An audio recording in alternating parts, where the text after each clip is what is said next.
Hi everyone, my name is Atya Zanab and today I'm going to discuss the shoemaker question answers of class 8. इस question answers का discussion मैं दीप्तांशु जी के कहने पर करने जा रही हूँ। अगर आपको भी कोई चैप्टर एक्सप्लेनेशन, पोम एक्सप्लेनेशन या इंग्लिश लैंग्वेज का कोई टॉपिक अनक्लियर है, समझ में नहीं आता है, टफ लगता है, you can write down in comment box. I will definitely make the video. मैंने द शू मेकर का एक्सप्लेनेशन पहले ही कर दिया है। अगर आपने वो एक्सप्लेनेशन नहीं देखा है तो प्लीज़ उसको देख लीजिएगा, तभी आपको ये क्वेश्चन आंसर समझ में आएंगे। Without wasting time let's start question answers of the shoe maker.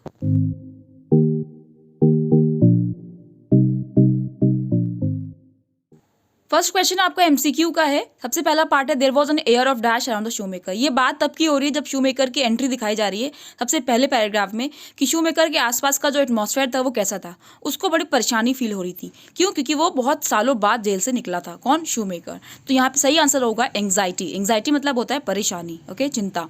The shoemaker was dash bright light, यानी कि वो ब्राइट लाइट में क्या फील कर रहा था? क्या वो डरा हुआ था या वो खुश था? नहीं, वो बल्कि अनकंफर्टेबल था। डरा हुआ तो नहीं कह सकते, अनकंफर्टेबल फील कर रहा था। अच्छा, अनकंफर्टेबल क्यों फील कर रहा था? क्योंकि उसने बहुत सालों से लाइट नहीं देखी थी। ओके, अब वो अंधेरे में कैद था बहुत सालों तक जेल में। फाइन। सी पार्ट है, the shoe maker found it difficult to speak, यानी कि शू मेकर बोलने में बड़ा डिफिकल्टी फील कर रहा था। क्यों फील कर रहा था? क्योंकि उसने जो उसकी स्पीच, फैकल्टी ऑफ स्पीच थी, उसके जो बोलने की क्षमता थी वो खो दी थी। क्यों खो दी थी? कैद में रहने की वजह से वो किसी से बातचीत नहीं करता था। फाइन। फोर्थ क्वेश्चन है कि शू maker had never seen the mode of the shoe he was making, because यानी कि वो जिस शू पर वर्क कर रहा था उसका जो मोड कहते हैं स्टाइल को, उस वैसा शू वैसा जूता उसने आज तक नहीं देखा था। क्यों? क्योंकि वो कहाँ था? एक बहुत लंबे समय से जेल में था।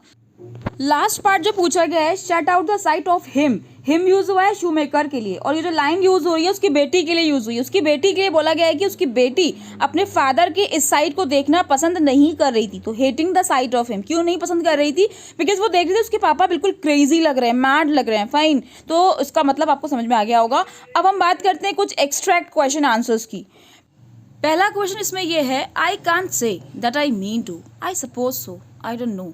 ये किसने बोला था? किससे बोला था? क्या टॉपिक चल रहा था? तो ये बोला था डॉक्टर मैनेट ने। डॉक्टर मैनेट कौन है? शू मेकर। जब डॉक्टर मैनेट बहुत देर से एक ही शू पर वर्क कर रहे थे झुके हुए बैठकर, तो मिस्टर डिफार्जे ने उनसे बुलवाने के चक्कर में कि वो कुछ बोले, बात करें, पूछा था कि मुझे लगता है आज ही आप ये पूरा शूज कंप्लीट कर देंगे। फाइन। तो इसका आंसर उन्होंने दिया था कि आई कांट से, मैं कह नहीं सकता कि मैं कर दूंगा, पूरा आज ही कर दूंगा, मुझे नहीं पता कि मैं कर पाऊंगा इस शू को कंप्लीट के नहीं कर पाऊंगा। तो फर्स्ट सेकंड क्वेश्चन आपको समझ में आ गया होगा। पहला कि कौन स्पीकर है, किससे बात हो रही, तो डॉक्टर मैनेट ने ये वर्ड्स बोले हैं मिस्टर डिफार्जे से। क्यों बोले हैं मैंने आपको बता दिया था। और टॉपिक क्या चल रहा था? टॉपिक डॉक्टर मैनेट के हैंड में जो जूता था, जो शू था, उसके बारे में बात हो रही थी। और फिर पूछा गया है कि स्पीकर ने, यानी कि डॉक्टर मैनेट ने ये शब्द क्यों बोले कि आई डोंट नो, कि मुझे नहीं पता कि मैं काम आज कंप्लीट कर पाऊंगा नहीं, क्योंकि वो अनसर्टेन थे, उनके थॉट्स क्लियर ही नहीं थे जो उनसे पूछा जा रहा था। इस वजह से उन्होंने बोल दिया I don't know. I hope first question आपको क्लियर हुआ होगा। Let's talk about second question. Second question है, you are not a shoe maker by trade. ये किसने बोला था और इसका आंसर क्या था? तो मिस्टर लॉरी ने ये क्वेश्चन पूछा था डॉक्टर मैनेट से। क्यों? क्योंकि वो रिएक्शन देखना चाह रहे थे, यानी कि कुछ बुलवाना चाह रहे थे। तो मिस्टर डिफार्जे ने भी कोशिश की थी, लेकिन ये जो सेंटेंस बोला था मिस्टर लॉरी ने बोला था कि लाओ ये कह के देखें कि आप ट्रेड, यानी कि आपका प्रोफेशन तो ये नहीं है ना कि शू मेकर। ओके, तो ये मिस्टर लॉरी ने पूछा था। Fine. What was the answer? इसका आंसर डॉक्टर मैनेट ने क्या दिया था? आंसर इसने दिया था शू मेकर ने। उन्होंने दिया था कि हाँ, वो वाकई बाय ट्रेड यानी कि प्रोफेशनली कोई शू मेकर नहीं है।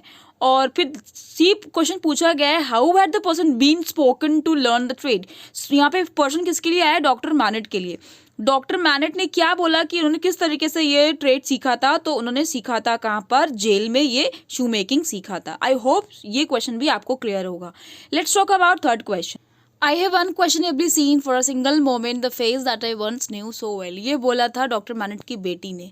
तो सबसे पहले क्वेश्चन पूछा जा रहा है कि who saw the face? Obviously the daughter of doctor Manette saw the face. Whose face was it? किसकी फेस की बात हो रही है? डॉक्टर मैनेट के फेस की बात हो रही है।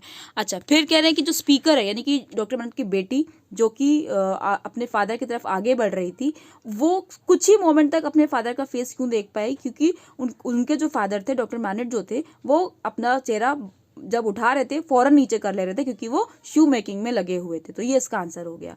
अब हम बात करते हैं कुछ शॉर्ट क्वेश्चन आंसर्स की। सबसे पहला क्वेश्चन पूछा गया है, describe the shoe maker in your own words. तो शू मेकर का डिस्क्रिप्शन जैसा दिया गया है फर्स्ट पैराग्राफ में, आपको वही आंसर करना होगा। शू मेकर लुक्ड वीक, बहुत ही कमजोर दिख रहा था। विदर्ड यानी कि उसकी जो बॉडी थी बहुत ही कमजोर, मुरझाई हुई ऐसी थी जैसे कि पत्ते मुरझाए होते हैं, ऐसे विदर्ड बॉडी के लिए भी यूज होता है। बिल्कुल मतलब हेल्थ तो थी नहीं उसकी। और पेल मतलब होता है फीका, उसकी कलर और स्किन जो थी वो येलो पड़ गई थी, और उसका फेस हॉलो था, मास्क वगैरह कुछ दिख ही नहीं रहा था। आईज ही आईज चमक रही थी, और आईब्रोज बड़ी डार्क थी। उसको जो बियर्ड मतलब दाढ़ी थी वो रैजिडली कट थी, उल्टी सीधी सी कट थी, और उसका फेस बिल्कुल थिन ऐसा था, क्योंकि वो बहुत हेल्दी नहीं था। फाइन। उसके बाद सेकेंड क्वेश्चन की बात करते हैं कि पैराग्राफ्स 1 और 2 से आपको कुछ ऐसे वर्ड्स बताने हैं जिससे ये पता चलता है कि शू मेकर काफ़ी सालों से जेल में बंद था। ओके, तो ऐसे वर्ड्स कौन से आए हैं? Withered and Warne. ओके, यानी कि उसकी बॉडी के लिए बताया गया है कि वो किस तरीके से उसकी बॉडी लग रही थी। तो his body looked withered and worn. और दूसरे जो वर्ड्स आए हैं वो आए, he had stayed in seclusion from direct sunlight.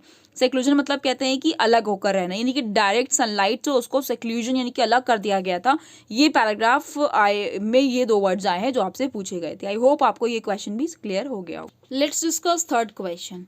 In third question, they are asking how do we know that the old man's health and appearance had been neglected for a big time? यानी कि हम ये कैसे कह सकते हैं कि जो ओल्ड मैन की बात हो रही है पूरे चैप्टर में, उसकी हेल्थ और उसका जो अपीयरेंस मतलब उसका जो लुक था, काफ़ी सालों से उसको नेग्लेक्ट कर रखा गया था। ओके, हेल्थ और लुक पे ध्यान नहीं दिया गया था काफ़ी समय से। ऐसा आपको कैसे पता चलता है? तो वापस वही आंसर है कि शू मेकर के जो रैग्ड क्लोथ्स से, फटे सटे से क्लोथ्स जो पहना था, उसका जो पेल विदर्ड बॉडी थी, और उसका जो डायरेक्ट सनलाइट में अनकंफर्टेबल होना था, इस सबसे पता चलता है कि उसकी हेल्थ और अपीयरेंस काफ़ी टाइम से निगलेक्टेड थी। यानी ना उसने अपनी हेल्थ पे ध्यान दिया था, ना ही उसने अपने लुक पर ध्यान दिया था।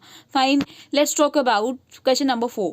How did Defarge get the prisoner to speak? आप लोगों को पता है, मेरे चैप्टर एक्सप्लेनेशन में आपको अच्छे से समझ में आ गया होगा कि डिफार्जर और ये जो मिस्टर लॉरी थे कोशिश कर रहे थे इसे बुलवाने की। ओके, तो आपसे क्वेश्चन पूछा जा रहा है किस तरीके से डिफार्जर ने उस प्रिजनर को यानी कि डॉक्टर मैनेट को बुलवाना चाहा था। फाइन, तो Defarge got the prisoner to speak by constantly evoking his memories, यानी कि बार बार वो उसको कुछ याददाश्त उसकी वापस कराना चाह रहा था, और साथ साथ वो बातचीत कर रहा था उससे, डॉक्टर मैनेट से, ताकि वो रिएक्ट करे और आंसर करे। आई होप आपको ये क्वेश्चन भी अच्छे से समझ में आ गया होगा।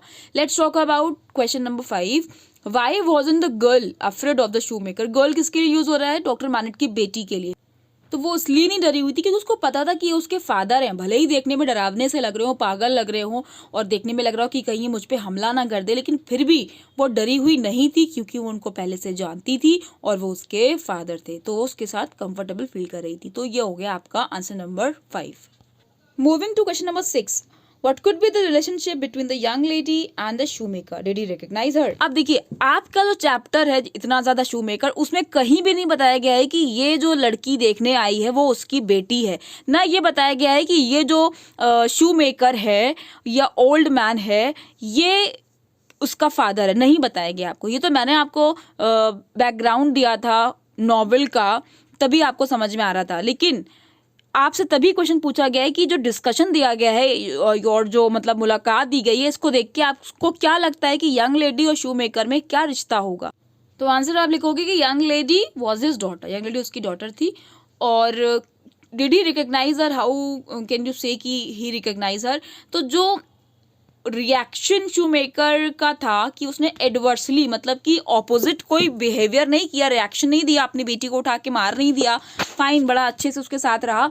इससे देख के हमें लगता है कि हाँ वो अपनी बेटी को क्या करा, पहचान लिया था। That's all for today. Thank you for watching.